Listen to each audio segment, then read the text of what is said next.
Welcome back, my fellow citizens. Today will be a day of patriotism.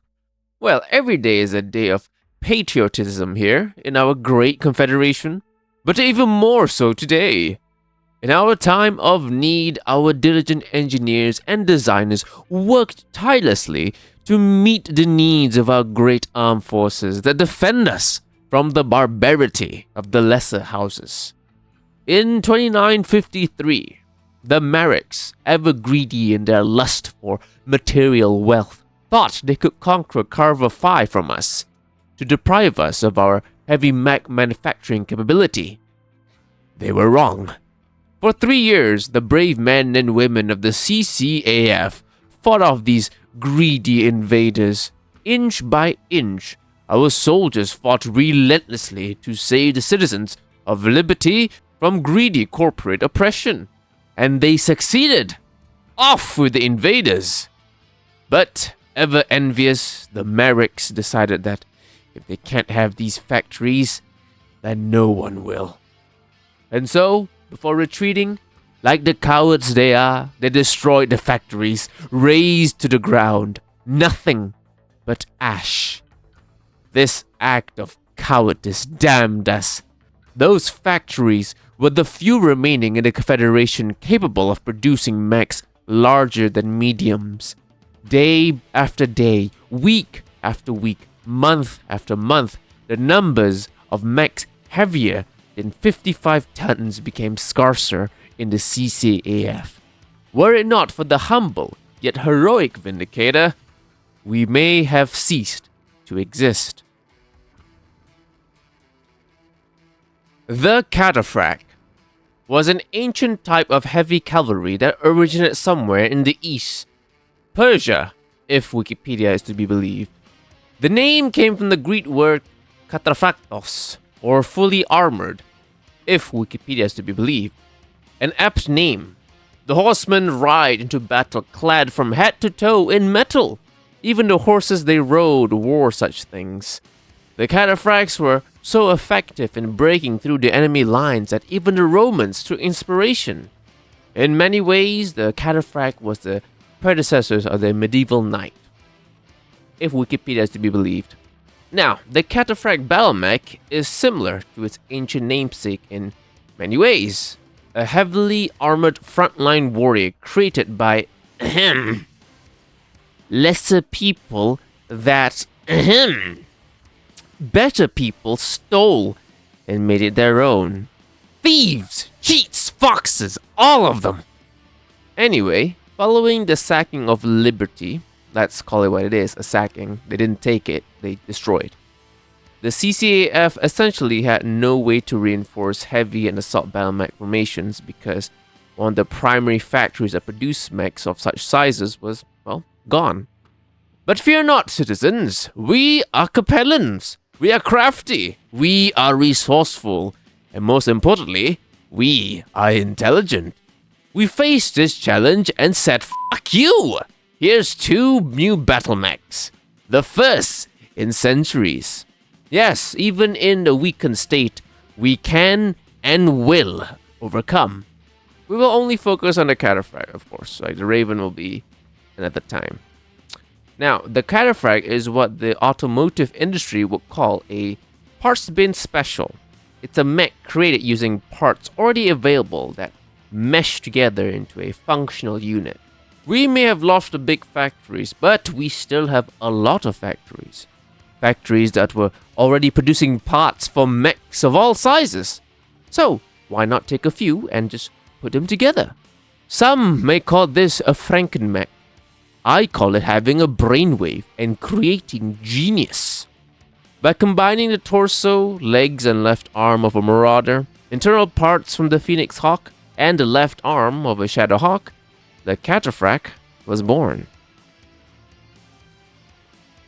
Earthwerks Limited combined all the chassis parts together into something called CTF. That just means Cataphract, it's the model code. It is a chassis rated for 70 tons. Powered by a Vox 280 fusion engine, the Cataphract could reach a top speed of 64 km per hour. The 1X variant was armed with a series arm smasher PPC, which comes from the same production line that supplies Vindicators, a single Starlord Maxi Cannon Type 10, and 4 series arms medium lasers, which also comes from the Vindicator. These weapons are targeted with the Blazefire Sightlock fire control system, which is commonly found on the Bagel Harbor tank. The communication system is the only part that appears to be completely new. The Commutech Multi-Channel 10. Everything is protected in 11 tons of Callan Royal Star standard armor and cooled by 16 single heat sinks. You'll have to pick and choose which weapons you fire because 16 heat sinks is not nearly enough for everything. As you can see, most of its weapons and computers were taken from existing production lines. As per its namesake and purpose to be the new front line for the CCAF, the Cataphract was armored as much as possible, including its actuators. If infantry thought they could get close to attack the gaps in its armor, they will be wrong. As is practice now, I actually used it in a game. Had 2 of these backed up by 2 1R Vindicators, a simple lance. I used the Cataphracts as intended and had them both front line while the 2 Vindicators provided PPC and LRM support. I was facing a Davion lance consisting of an Awesome, a Warhammer, a Griffin, and a Wolverine. It seemed fine at first. The 2 Cataphracts held the line and dished out damage. That was until the Awesome came into the picture, when things fell apart. A Cataphract and a Vindicator were destroyed. However, thanks to the fact that literally every single mech had a PPC, and the Cataphracts had, the AC-10s as well, even while we were being pushed back, while we were being picked off one by one, we dealt good damage to every single one of those Davion mechs. And it was enough damage for the remaining 2 mechs to finish off the entire lance. I would say the Cataphract is like the second row or the front line. Like they are supposed to be in the thick of the fighting, but not too close at close range. Because you will only have, the 2 mediums and the AC-10, which has like 10 shots, which is not a lot. So I would say keep it like, keep it front line, but maybe behind like an assault or something even heavier. Or something that meant for close range, because the close range weapons for these things are quite limited, actually. Everyone's favorite Icon Fixer pilots a Cataphract.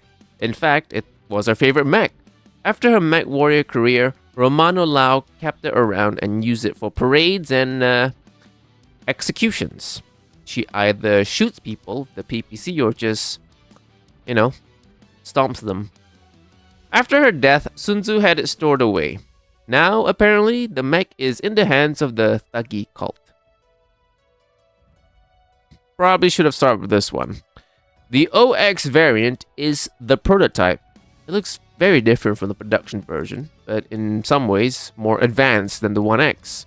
Equipment-wise, it is almost identical to the 1X, except for that AC-5 that sticks out pretty prominently. 2 fewer medium lasers, a remote sensor dispenser, and electronic warfare equipment. The prototype only has 14 heat sinks for cooling, which is fewer, but is not too different from the 1X. You can shoot both long-range weapons as you close in. It's in the close range where you have to be careful. It seems like the original idea for the Cataphract was it to be some kind of like command mech for the Ravens. Like, this is entirely based on the fact that both mechs are equipped with EW, and this variant has the command mech quirk. It used to have the Rumble Seat quirk, which I think implies that's where the commander sits, I guess. Sometime in 3026, Michael Hazek Davion decided to conduct a raid on St. Ives, trying to instigate a war. What he didn't know was that on that specific day he chose to attack, the Rat Lancers and 1st St. Ives Lancers were conducting a field test with the Raven and the Cataphract prototypes. The first Castro Grenadiers landed and conducted their raid successfully. When it came time to extract, however, that's when they faced the 2 elite units. The first Grenadiers were effectively destroyed. So obviously the design worked. So why didn't they mass produce it as it was? Well, it's because of the EW equipment. Earthwerks requested the system, but Sion denied it and assumingly only assigned it to the Raven. Probably very expensive equipment, so might as well use it for something that, can scout. That's kind of fast. So with EW denied, Earthwerks redesigned it to the 1X, assumingly. Any remaining OXs were assumingly stored away or broken down for parts. Now, using the St. Ives raid as the premise for the test game, the Red Lancers were lucky I wasn't in charge. I barely won that game. It was an OX Cataphract and 3 1X Ravens for me versus an Ostol, a Panther, a Stinger, and an Assassin. I had the Cataphract be bait while the Ravens flanked. They ate the bait, but it didn't work out too well. By the end of the fight, 2 Ravens were destroyed and the Cataphract lost both legs. But credit where credit is due, its torso and arms held, so even in its helpless position, it was still able to shoot and take hits, allowing the single Raven I got to pick off the Davion forces one by one. The 2X came 2 years after the original series. The 2X came about with 2 extra tons of armor and 10 more shots for the AC-10. The torso medium lasers were flipped to the front, all 4 of them, so you can't shoot backwards anymore, which honestly I didn't even use or have the opportunity to do in the 1X game. The series arm smasher was replaced with a firmer large laser, and the medium on the left arm was replaced with a Battletech quad SRM-4 launcher. They had to remove 2 heatsinks though, but if you don't include the large laser, you can shoot all weapons without overheating. It plays pretty much the same as the 1X, but you do have better close range ability with the SRM and large laser. Mine should have survived until the end, but a Kintaro tripped and blew his ammunition up, taking my 2X with him. We still won though, so I can't complain. I use it the same way I did the 1X and had to just frontline while the lighter mech sniped or in the flank. Again, it tanked throughout the fight, only losing an arm, a turn before the end, and blew up the next turn because of the Davion Kintaro trip. Unfortunately, this product of Capellan genius was captured when the Davions invaded Tikhonov. A brave Capellan MechWarrior gave up his life defending our planet, but then those Davions took his mech, the 30th ever Cataphract 2X, and desecrated it. George Litton removed the large laser and replaced it with a disgusting Davion NAIS Mark III ER large laser prototype, and fitted 3 double heatsinks, which only added 3 cooling levels. How does it even work? You put double heatsinks and you only gain 3 cooling? Well, here's the thing. The 3 double heatsinks basically take the place of 3 of the 14 single heatsinks. So in total, there are actually 11 single heatsinks and 3 double heatsinks. 2 times 3 is 6, and 6 plus 11 is 17. Maths. I skipped testing this because it's literally the 2X with a ER large laser. Plus, it is objectively worse in BV anyway. The Davions made it was a bunch of stupids, hiya. It was then given to his daughter Sarah later in the client invasion and became a 3X model. Only 3X model actually, and there's no other there's actually no normal 3X model, but somehow her mech became the 3X model. Anyway, her 3S gained proper double heat sinks at 14 or 28 heat per turn and 12 tons of ferrofibrous armor. It carries an ER large like a normal one this time, 2 ER mediums, a rotary AC5, and a streak SR4. I will give it to them. This one's pretty good. A possible 56 damage in an alpha strike is pretty wild. The heat is not that bad too. I was using the cannon formation that Sarah was in, which is like a Black Knight, a Hatchman, and an Enforcer, all of which are like custom versions, and we face a sort of light assault lance, and the Cataphract and Black Knight frontline pretty well. Good God, it's time for nastiness. I need to be on auction for this. Oh, right, here we go. The 4X was created after the war concluded. The Davions thought they were smart enough to continue development, but they then almost immediately shelved this model. What did they expect when they downgrade something? For it to be good? First, they reduced the engine size to 210, capping the top speed at 54 kilometers per hour. The weapon's maximum possible damage was also reduced to a measly 23. They got rid of the SRM, the medium lasers, and AC-10 for two AC-5s and an LRM-5 that they added because they didn't even know what else to do with it. They turned something that's supposed to be a frontliner into a sniper. They did give him more armor, but they're using it wrong. As befitting of a Davion abomination, it brought me my first defeat. You can really feel the reduced damage. In the 40-something turns that game lasted, I can only recall one time the 4X punched through armor, and this is in conjunction with the rest of the lance. Like the rest of the lance did damage, and the 4X, shot it afterwards, and I can only recall one time it actually punched through armor. At close range, you're done. Like, you only have like the large laser. The AC-5s, if you can hit, it can do 10 damage, but again, is it if you can hit, because the AC-5s, they do have like minimum range, so you get a penalty at close range. So the large laser is like the only thing that it can, I guess, in a way, consistently hit. Like, this is not the kind of mech you bring to a duel.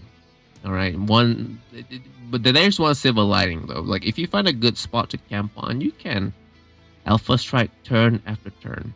They were stupid enough to make this, but I guess they were smart enough to see the stupidity of it.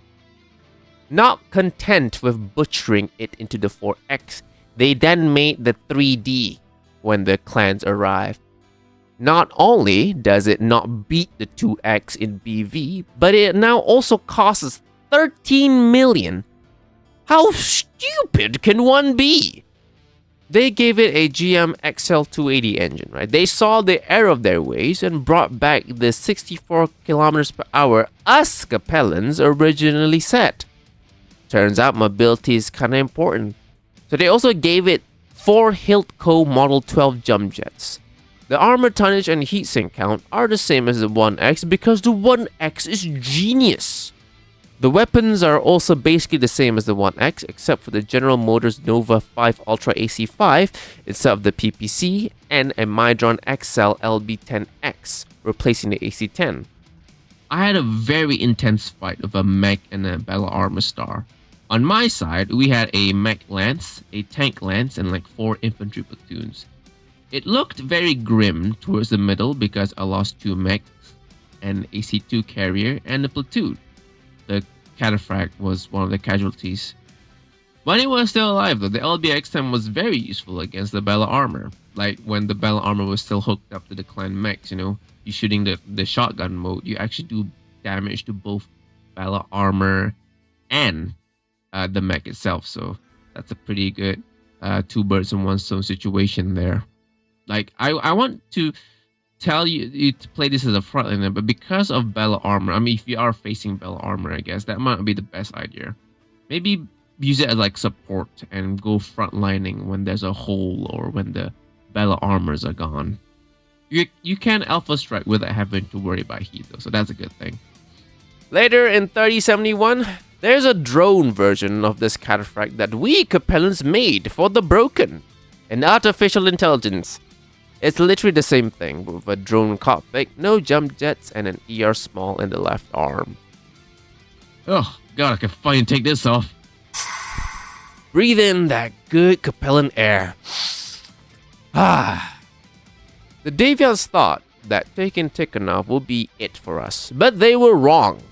The cataphract's biggest fan, Chancellor Romano Lau, ordered a new factory built on Grand Base to build more. What Earthwerks engineers did was take a look at the many failed Davion designs that did not make it to mass production because they don't know what they are doing, and make it work. The 3L was given 16 double heatsinks to cool down the enhanced weapons package of 4 Series Arm Model W medium pulse lasers, a Series Arm Warrior ERPPC, and an LBX-10. Instead of jump jets, the 3L comes with a Myomir accelerated signal circuitry system, increasing its speed to 86 kilometers per hour when needed. Perfect to close in as fast as possible and unleash the 4 pulse lasers. Now this thing's battlefield role is a sniper, but you can ignore that. If you want to rush in, go for it. It's more than capable of holding its own.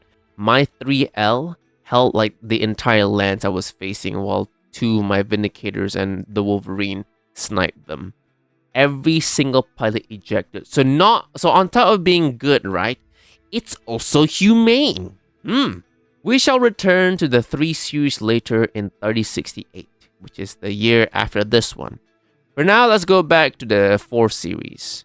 The 4L model, a symbol of victory.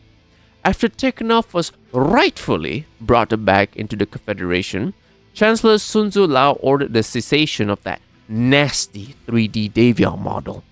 So Earthwerks could produce the properly Capellan 4L model. We are retaking what you stole, Davion. Hope you had fun with your civil war. Anyway, the 4L was designed to function in the CCAF's new Shadow Lances, formations where every mech is equipped with stealth armor. The 4L carries 13.5 tons of it, the maximum that the chassis can hold.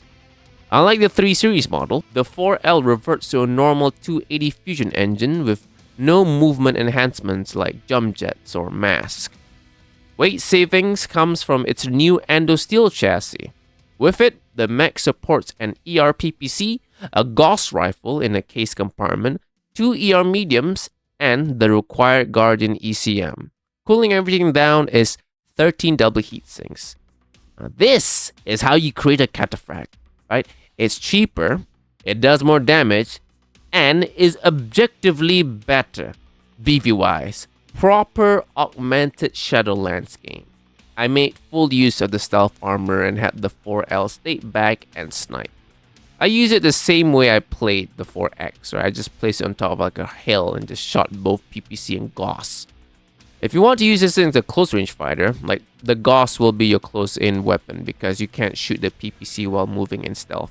Once you get close enough and turn off the stealth and don't move as well, you should be able to alpha strike with no problems. But if you have to move, then yeah, you're gonna have to pick and choose. In the same year, the 5 series model was also released, or at least one of them was, possibly a prototype. Magistrates of Naomi Centrella Lao piloted the earliest example of a 5 series during the Battle of Xi'an and her campaign to free her home planet, Canopus. It seems to be a 4L treated with the Canopian flair. I say that, but the only thing it brought over from the 4L is the 13.5 tons of stealth armor. The rest is completely different. The chassis is back to standard, but it's now paired with a compacted gyro, an XL280 engine, and 4 jump jets. The weight and space savings are to make way for 4 Rocket 10 launchers, a heavy PPC, a medium pulse, an ER small and medium, and a plasma rifle cooled by 15 double heatsinks. All kinds of weapons for this one. Brawler is an apt description. Now the scenario I played was based on the Turning Point Xi'an. I was the Canopian Fusiliers backed up by the Death Commandos, fighting a Word of Blake force and House Raksasha lands in an urban environment. Happy to report, we won that one. Now at first I used the 5 MOC, similarly to the 4L, I turn on the stealth armor and snipe, but because the heavy PPC is one hot weapon, I thought to myself that I'm not using this thing to its full potential. So I turned it off and just jumped in behind them with like the grasshopper that I had. That was a very good idea because the damage output was pretty damn high. Now, we can return to the 3 series with its latest model, the 3LL, which is basically a simple weapon swap for the original 3L. A plasma rifle instead of a PPC, and the 2 front medium pulses was swapped for ERs. I didn't even test this one because it's literally just a 3L that can't overheat. Just play the same way, I guess. The 5 series had finally entered production, but disgustingly, it was the Davions that did it. Ugh, I have to put this back on.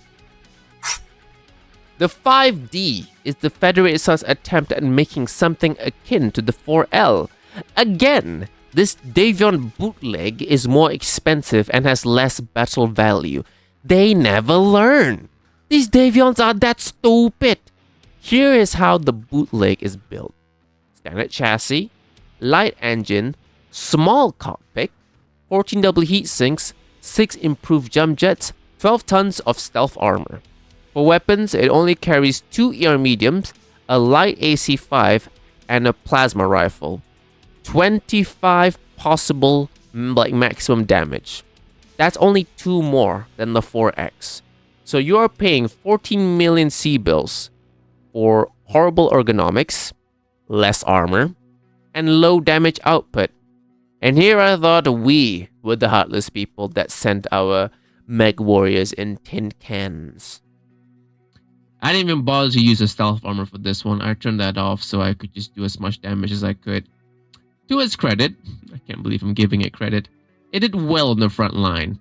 I had 2, and only 1 lost an arm. You know, something is a puppet state when they adopt the same practices as their master.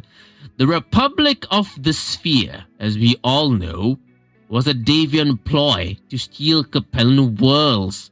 Instead of facing us head-on properly, they created a puppet state and used it to gain the backing of everyone. And used that to steal our lands in the name of a greater good. Cowards! After the jihad ended, Tikhonov was stolen again. Once more, Earthwerks' Capellan branch was under new management. Around 3127, the Republic had the company create the Thunderbolt 12R, which is another properly Capellan design that was jealously stolen. God, I hate these two! A couple of years pass, and the Republic once again forced the company to desecrate another Capellan mech. Guess what it is? That's right, the Cataphract. Not only that, but they also stained the L model line by injecting themselves into it. L means Lao. The 5L is the 4L, but with parts from the new Thunderbolt, apparently. The engine is once more an XL model, but the mech is now clad in 13.5 tons of reflective armor. Perfect fodder for the Tuzang. The weapons are similar. The Gauss and the ER PPC are still there. The 2 ER mediums have been replaced with small VSP lasers. VSPs are similar to X-Pulse lasers, but they have variable damage. It's accurate and does a lot of damage up close.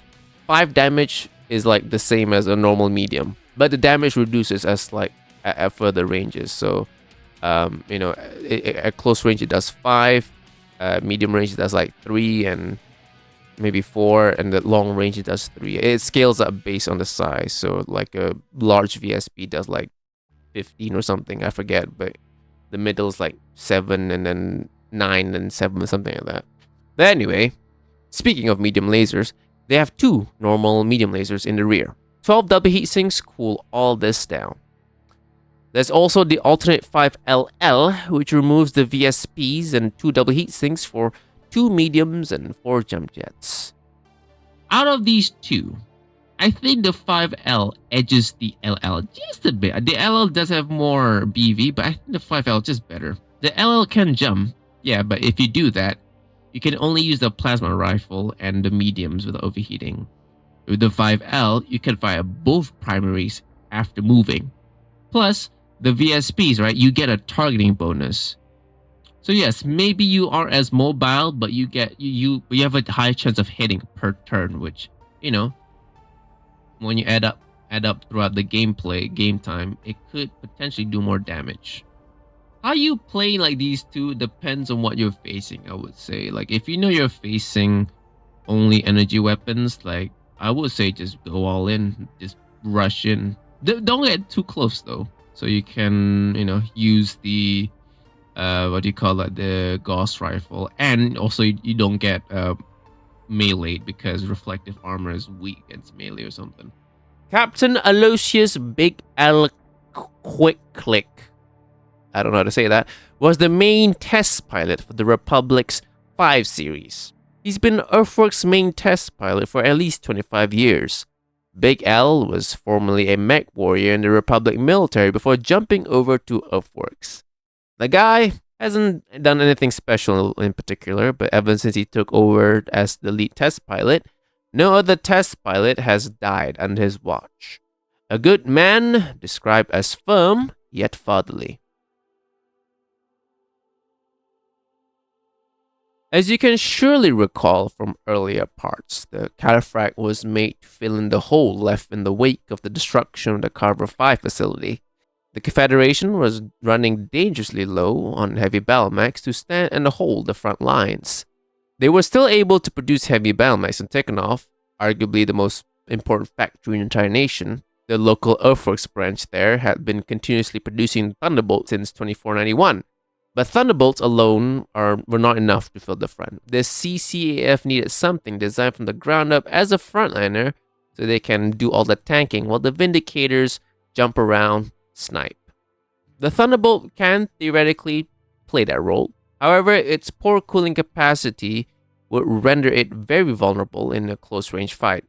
It's best to use them as fire support when they can use their large laser and missiles without overheating.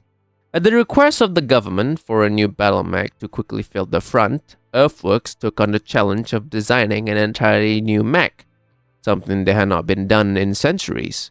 To meet the immediate needs, Earthworks Limited opted to design a mech using off-the-shelf parts. The Marauder was chosen to be the base design. Its components were most likely licensed or bought from General Motors, while parts from the Shadowhawk were most likely sourced from Earthworks' parent company, Earthworks Incorporated, while the parts of the Phoenix Hawk were most likely sourced from Series Metals. After what appeared to be decades of development, the cataphract finally came about in 3025. It quickly began appearing in the CCAF and was poised to become its next standard heavy battle mech. However, during the Fourth Succession War, Tikhonov was lost to the Federate Commonwealth.